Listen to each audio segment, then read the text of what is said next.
Yan. Mushroom. Tuna.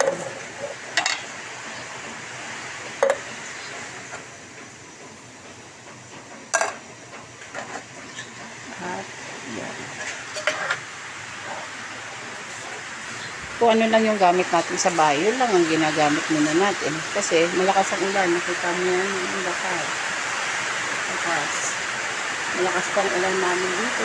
Yan, kaya yan. Dahil walang almusal ang mga anak ko, kung ano lang nandito sa bahay, yun lang muna ang gagamitin. Walang income dahil di ako nagtinda.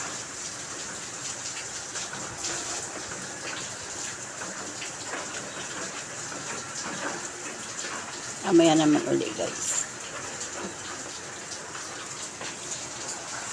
Inuluto ko pa yung tuna masyado. Tsaka lalagyan natin ng sangkap para sa carbonara. Tuna carbonara.